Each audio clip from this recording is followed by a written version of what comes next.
احباب عزیز وقار، آل بیت اطہار آپ کا ذکر قرآن کریم میں بھی موجود ہے۔ اہل بیت اطہار کا تذکرہ اللہ کے محبوب نبی کریم صلی اللہ علیہ وآلہ وسلم نے بھی اپنی زبان اقدس سے فرمایا ہے۔ اہل بیت اطہار کی شان میں بہت سی احادیث وارد ہیں، بہت سی آیات سے مفسرین کرام نے اہل بیت اطہار کی شان کو واضح کیا ہے۔ مثال کے طور پر اللہ کریم نے قرآن کریم میں یہ آیہ مبارکہ نازل فرمائی، سلام علی الیاسین، سلامتی ہو الیاسین پر۔ حضرت ابن عباس رضی اللہ تعالیٰ عنہما فرماتے ہیں کہ الیاسین سے مراد نحن آل محمد آل الیاسین۔ حضرت ابن عباس رضی اللہ تعالیٰ عنہما فرماتے ہیں کہ الیاسین سے مراد ہم آل محمد ہیں۔ اس کے علاوہ قرآن کریم میں ایک اور مقام پر اللہ رب العزت نے فرمایا، فَاسْأَلُوا أَهْلَ الذِّكْرِ إِن كُنتُمْ لَا تَعْلَمُونَ، پس پوچھو تم اہل ذکر سے اگر تم کو معلوم نہیں۔ تو اس کے بارے میں حضرت جابر بن عبداللہ رضی اللہ تعالیٰ عنہ نے حضرت مولا کائنات سیدنا علی المرتضیٰ کرم اللہ تعالی وجہہ الکریم سے پوچھا کہ اہل ذکر کون ہے؟ تو حضرت علی المرتضیٰ کرم اللہ تعالی وجہہ الکریم نے فرمایا کہ اہل ذکر سے مراد ہم اہل بیت اطہار اہل ذکر ہیں۔ اور اس کے علاوہ ایک اور مقام پر اللہ رب العزت نے فرمایا، وَاعْتَصِمُوا بِحَبْلِ اللَّهِ جَمِيعًا، کہ اللہ کی رسی کو مضبوطی سے تھام لو۔ تو اس آیہ مبارکہ کے بارے میں بھی حضرت سیدنا امام جعفر صادق رضی اللہ تعالیٰ عنہ سے پوچھا گیا کہ اللہ کی رسی کون سی ہے؟ تو امام جعفر صادق رضی اللہ تعالیٰ عنہ نے فرمایا کہ اللہ کی رسی سے مراد ہم اہل بیت اطہار ہیں۔ تو احباب ذوقار پتہ چلا قرآن کریم سے بھی مفسرین کرام نے اہل بیت اطہار کی شان کو واضح کیا ہے۔ بعض جگہ تو اللہ رب العزت نے ڈائریکٹ فرمایا ہے، جیسے انما یرید اللہ لیذھب عنکم الرجس اہل البیت ویطہرکم تطہیرا، اور فرمایا قل لا اسألکم علیہ اجرا الا المودۃ فی القربى۔ بعض مقامات پر اللہ رب العزت نے اشارتاً اہل بیت اطہار کی شان کو واضح فرمایا ہے، جن کو بعد میں مفسرین کرام نے اجاگر کیا ہے۔ تو احباب ذی وقار پتہ چلا کہ قرآن کریم میں بھی اہل بیت اطہار کی شان موجود ہے، اور اس کے علاوہ اللہ کے محبوب نبی کریم صلی اللہ علیہ وآلہ وسلم نے بھی اپنی زبان اقدس سے اہل بیت اطہار کی شان کو بیان فرمایا ہے۔ اور اہل بیت اطہار کی محبت بندے کو کیا عطا فرماتی ہے؟ اہل بیت اطہار سے محبت بندے کو حکمت و دانائی کی دولت سے مالا مال کرتی ہے۔ اہل بیت اطہار کی محبت سے بندہ عذاب قبر سے محفوظ رہتا ہے۔ یہ میں آپ لوگوں کے سامنے اپنی طرف سے بات نہیں کر رہا، اس کے متعلق اللہ کے محبوب نبی کریم صلی اللہ علیہ وسلم کی حدیث مبارکہ ہے۔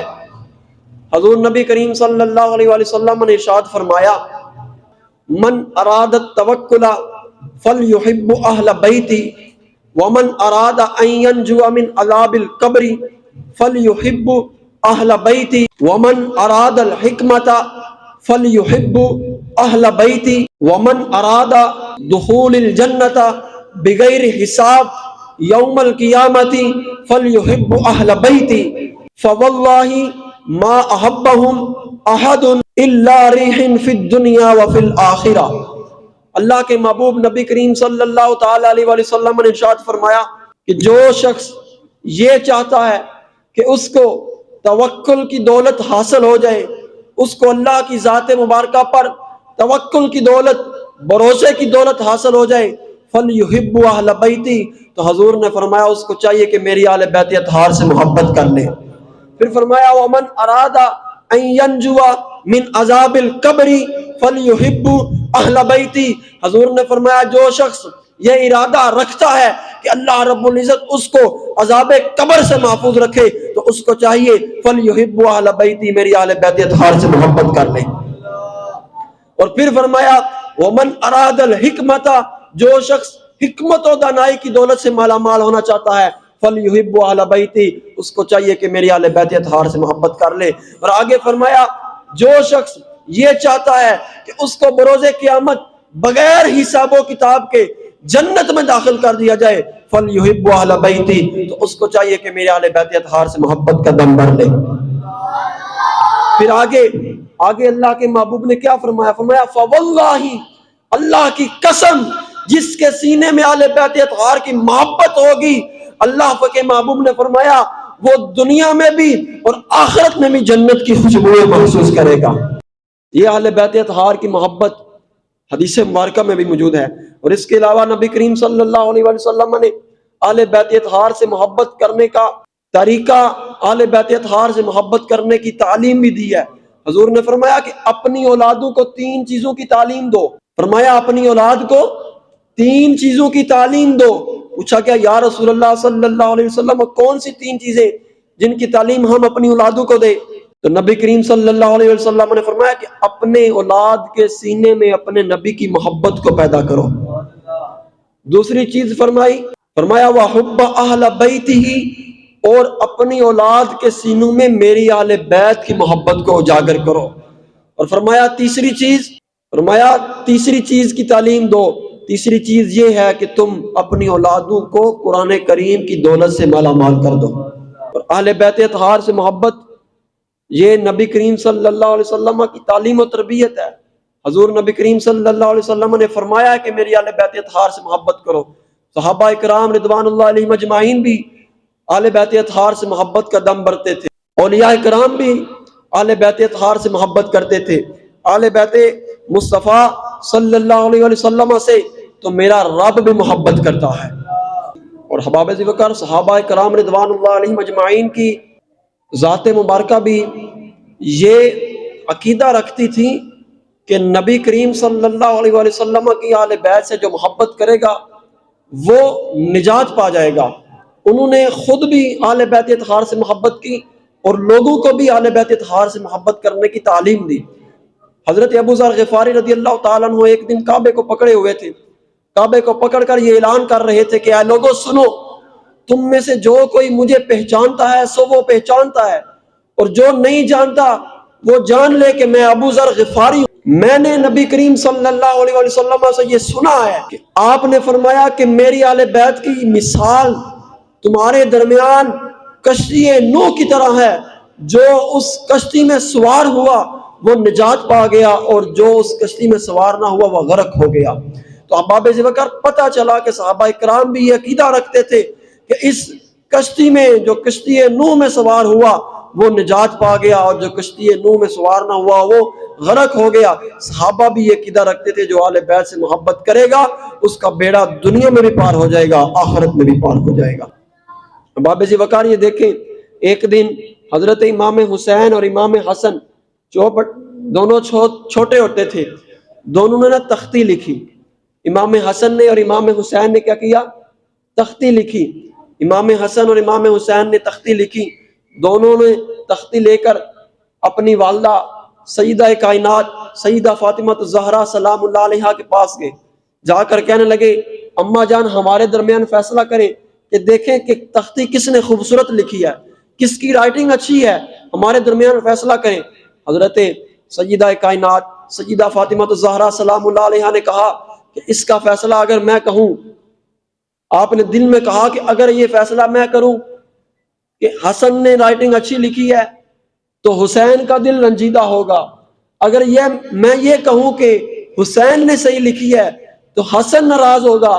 آپ نے کہا کہ اس کا فیصلہ تمہارے باپ مولا کائنات مولا علی مرتضیٰ فرمائیں گے۔ وہ دونوں بچے اپنی اپنی تختیاں لے کر حضرت علی کے پاس گئے، جا کر کہنے لگے یہ واقعہ میں آپ کو اس لیے بتا رہا ہوں کہ میں نے آپ سے کہا ہے کہ اہل بیت اطہار سے محبت تو میرا رب بھی کرتا ہے۔ حضرت علی کے پاس جب امام حسن امام حسین گئے، جب دونوں نے اپنی اپنی تختیاں پیش کی، کہنے لگے ابا جان ہمارے درمیان فیصلہ کریں کہ کس نے خوبصورت لکھا ہے، تو حضرت علی بھی دل میں کہنے لگے اگر میں یہ کہوں کہ حسن نے خوبصورت لکھا ہے تو حسین ناراض ہوگا، اگر یہ کہوں کہ حسین نے خوبصورت لکھا ہے تو حسن ناراض ہوگا۔ حضرت علی نے فرمایا کہ اس کا فیصلہ رسول کائنات صلی اللہ علیہ وسلم فرمائیں گے، تم یہ اپنی تختیاں اپنے نانا جان کے پاس لے جاؤ۔ وہ دونوں اپنے نانا جان کے پاس آئے، نبی کریم صلی اللہ علیہ وسلم سے عرض کرنے لگے نانا جان ہمارے درمیان فیصلہ کریں کہ کس کی رائٹنگ اچھی ہے، کس نے خوبصورت لکھا ہے۔ تو حضرت محمد مصطفیٰ صلی اللہ علیہ وسلم نے کہا کہ اس کا فیصلہ تو جبریل امین کریں گے۔ اس کا فیصلہ کون کرے گا؟ جبریل امین کریں گے۔ اللہ کے حکم سے جبریل امین بھی دنیا پر تشریف لے آئے، زمین پر تشریف لائے، اور نبی کریم صلی اللہ علیہ وسلم سے عرض کرنے لگے، یا رسول اللہ صلی اللہ علیہ وسلم، میری کیا مجال ہے کہ میں آپ کے بیٹوں کے درمیان فیصلہ کروں، ان کا فیصلہ تو اللہ رب العزت کی ذات مبارکہ کرے گی۔ پھر اللہ رب العزت نے حضرت جبرائیل امین سے کہا، حضرت جبرائیل امین کو حکم دیا کہ جاؤ جنت میں، جنت سے ایک سیب لو اور سیب لا کر ان کی تختی پر ڈال دو، جس تختی پر سیب گرے گا وہ تختی سب سے خوبصورت لکھی ہوئی ہوگی۔ تو حضرت جبرائیل امین نے جنت سے ایک سیب لایا اور ہوا میں پھینکا۔ جب ہوا میں پھینکا تو وہ سیب نیچے آ رہا تھا، دونوں نے اپنی اپنی تختیاں آگے کی ہوئی تھیں، دیکھتے ہیں کہ کس کی تختی پر سیب گرتا ہے اور پتہ چل جاتا ہے کہ کس کی لائٹنگ سب سے اچھی ہے۔ تو اللہ رب العزت کے حکم سے اللہ نے سیب کو حکم دیا کہ اے سیب دو ٹکڑے ہو جاؤ، ایک ٹکڑا حسن کی تختی پر گر جائے، ایک ٹکڑا حسین کی تختی پر گر جائے۔ تو پھر وہ سیب دو ٹکڑے ہو گیا، ایک ٹکڑا حضرت امام حسن کی تختی پر گر گیا اور دوسرا ٹکڑا امام حسین کی تختی پر گر گیا۔ پتا چلا کہ اللہ رب العزت کی ذات مبارکہ بھی اہل بیت اطہار سے محبت کرتی ہے، وہ بھی ان دونوں کو ناراض نہیں ہونے دیتی۔ باب ذی وقار، یہ اہل بیت اطہار کی محبت کی تعلیم نبی کریم صلی اللہ علیہ وسلم نے بھی ہمیں دی اور ہمارے رب نے بھی ہمیں دی کہ نبی کریم صلی اللہ علیہ وسلم کی اہل بیت سے محبت کرو، کہ ان کی محبت سے دنیا میں بھی بیڑا پار ہو جائے گا، آخرت میں بھی بیڑا پار ہو جائے گا۔